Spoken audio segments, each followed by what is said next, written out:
गुरु अब उच्च के हो गए हैं और उनके उच्च के होने की वजह से हम लोग खुश भी बहुत हैं, होना भी चाहिए। गुरु जैसे एक बेनिफिक प्लैनेट का जो हमारे जीवन में सब कुछ अच्छा ही करना चाहते हैं, कम से कम कोशिश तो करते हैं, ऐसे ग्रह का उच्च का होना हम सबके लिए बहुत अच्छा है। लेकिन क्योंकि आप लोग ज्योतिष के स्टूडेंट्स भी हैं, इसलिए आपको ये बात पता होनी चाहिए कि दुनिया में ऐसी कोई भी सिचुएशन नहीं है किसी भी ग्रह की जहां पे सब कुछ ही अच्छा हो रहा हो। कुछ ना कुछ कैवियट, कुछ ना कुछ उसका ट्रेड ऑफ होता ही है। यानी कि एक जगह पर कुछ बहुत अच्छा करने के लिए किसी दूसरी जगह पर थोड़ा सा कॉम्प्रोमाइज करना ही पड़ता है।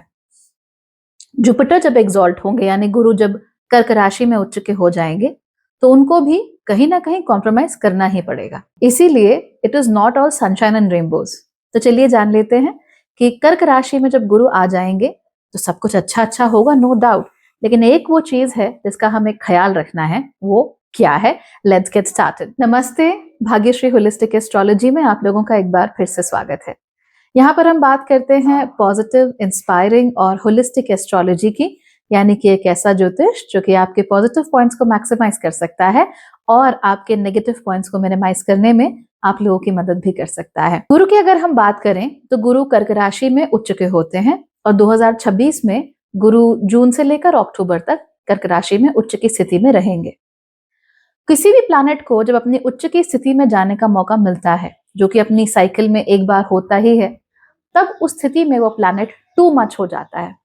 यानी कि जब सूर्य एग्जॉल्टेड हो, there is too much sun. जब गुरु एग्जॉल्टेड हो, there is too much Jupiter. अब गुरु स्वभाव से बेनेवलेंट है, सबका अच्छा करना चाहते हैं, सबका भला करना चाहते हैं, और वो उच्च के भी होते हैं कर्क राशि में। इस वजह से हमारे मन के अंदर भावनाएं बहुत ज्यादा उमड़नी शुरू हो जाती हैं। ऑल सॉर्ट्स ऑफ इमोशन, जैसा भी आप कह लीजिए, वो हमारे मन के भीतर से बाहर आना शुरू कर देते हैं।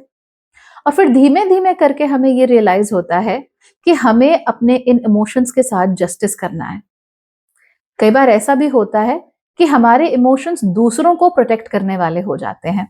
यानी कि सबके साथ प्रेम से रहो, सबको संभाल के रखो, किसी को कुछ मत कहो, चाहे वो व्यक्ति कितना भी गलत हो, पर कुछ कहो नहीं। क्योंकि हमने जुपिटर को बहुत ही यूनिडिमेंशनल तरीके से देखा है। यानी हम जुपिटर के बारे में एक ही बात समझते हैं, वो ये है कि हाँ जी, सबका भला करता है, सबको सब सिखाता है। Well, not exactly. There are a lot of things जो जुपिटर के साथ कनेक्टेड हैं, जो इवेंचुअली इतनी बेनिफिक अक्सर होती नहीं है। जैसे कि जुपिटर क्योंकि हमारे अंदर इन चीजों को बढ़ाएगा तो हम सोचेंगे कि हर किसी के लिए हर कुछ हो जाए। अब वो भी संभव नहीं हो सकता।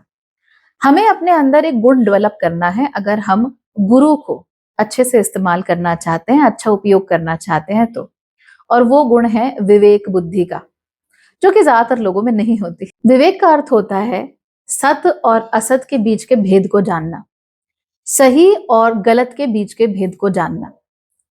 आप लोग अगर याद करें तो आपने बचपन में हिंदी की किताब में पढ़ा होगा, नीर शीर विवेक। कहते हैं कि हंसों में नीर और शीर का विवेक होता है, यानी दूध और पानी का विवेक होता है। अब हंसों में ऐसी क्या बात है? दरअसल ये एक मेटाफर है। हंस यानी हमारा जो प्राण है वो, हंस यानी ओंकार की ध्वनि, हंस यानी हमारे अंदर का ईश्वर।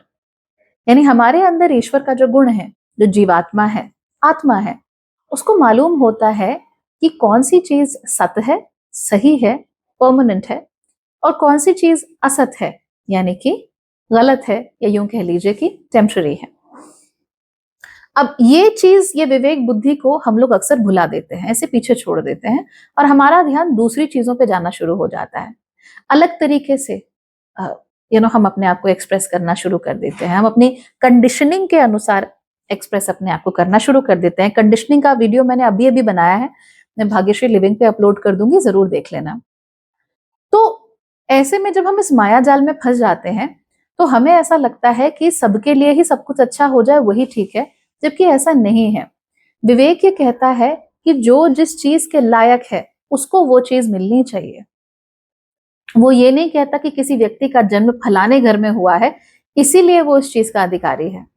वो ये कहता है कि इस व्यक्ति के अंदर ये गुण है इसीलिए वो उस चीज का अधिकारी है।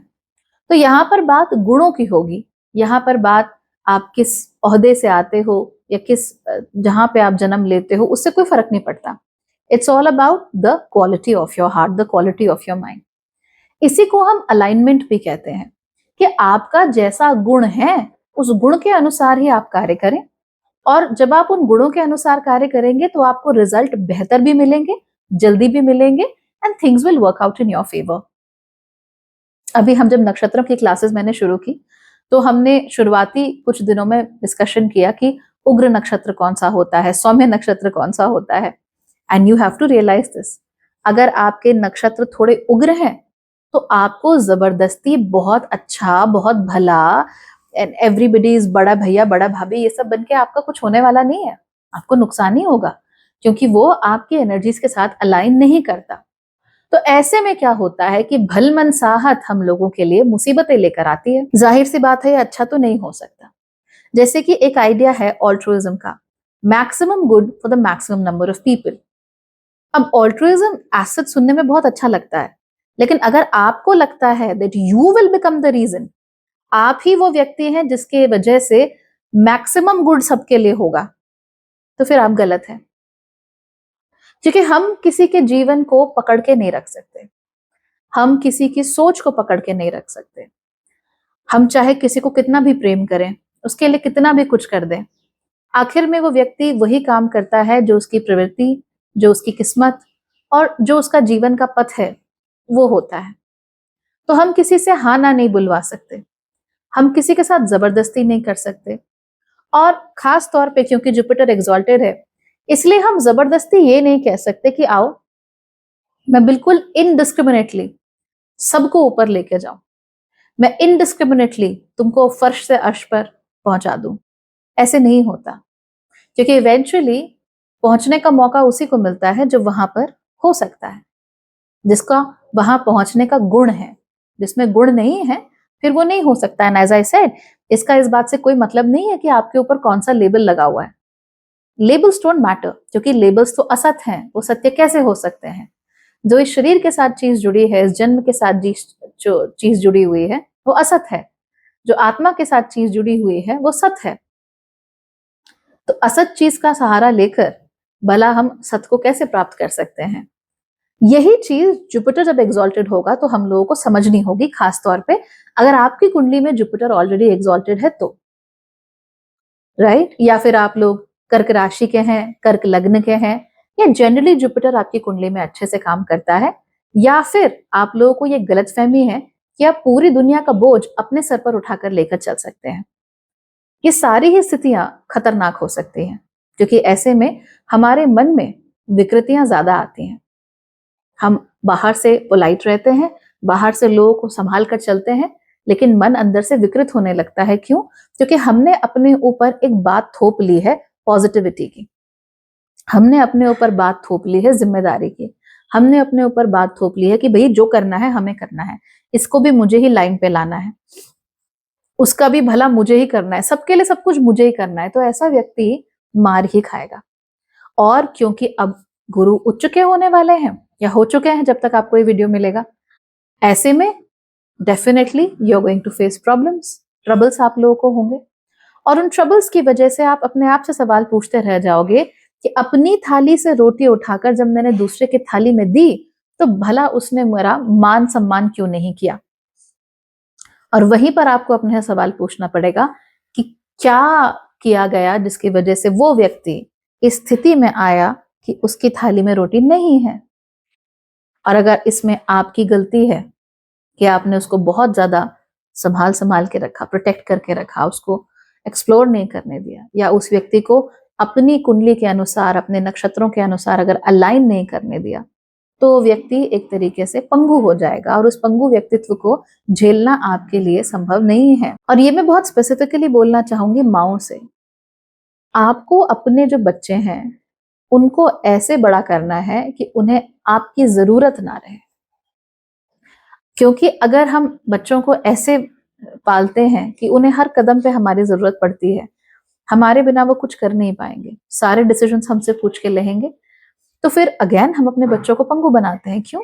क्योंकि हमने जीवन भर उनके साथ रहना थोड़े ना है। जीवन भर उन्होंने अपने साथ जीना है, अपने डिसीजंस के साथ जीना है, अपने पति पत्नी बच्चों के साथ जीना है, अपने मित्रों के साथ, सोसाइटी में अपने नाम के साथ जीना है। अगर हम हमेशा उनका बैसाखी बन के चलेंगे तो कैसे होगा? अब क्योंकि कर्क राशि बहुत स्पेसिफिकली माओ को दिखाती है, इसीलिए as a mother now you have to be a little more vigilant. चाहे आपकी उम्र कोई भी हो, आपके बच्चों की उम्र कोई भी हो, you have to be in a position जहां पे आपके बच्चे 100% आपके ऊपर डिपेंडेंट नहीं हो, क्योंकि यही डिपेंडेंट बच्चे कल के लिए आपका नुकसान करेंगे। आज वो आपके ऊपर डिपेंडेंट हैं, ऐसे में उनका स्वभाव ही डिपेंडेंस वाला हो जाएगा, बैसाखियों वाला होगा। फिर वो जीवन भर बैसाखियां ही ढूंढते रहेंगे। और कल को कोई बैसाखी आपसे अच्छी मिल गई और उन्होंने पुराना बल्ब भी आपको छोड़ दिया, तो फिर मलाल मत करना, क्योंकि जो तरीका है जिससे वो बच्चा रियर किया गया है या पाला गया है, वो तरीका बैसाखी ओरिएंटेड ही था, कभी भी इंडिपेंडेंस ओरिएंटेड था ही नहीं। And this is very important. Mothers को एक बात और समझनी चाहिए इस समय पे, that you can't over mother your children. अपने बच्चों को थोड़ा बहुत फ्रीडम, थोड़ा बहुत इंडिपेंडेंस, थोड़ा बहुत एक्सप्लोर करने का स्पेस देना बहुत जरूरी है। अति अगर हम करेंगे, अति प्रेम करेंगे, तो भी हमको नुकसान होगा। ये हर रिलेशनशिप में सही है। अति किसी भी चीज की किसी भी कीमत पे अच्छी नहीं हो सकती। हाँ, लेकिन विवेक बुद्धि से अगर काम किया जाए तो चीज अच्छी हो सकती है। तो विवेक कैसे इस्तेमाल करना है अपनी रोजमर्रा की जिंदगी में, ये देखिए कि कौन व्यक्ति किसके लायक है।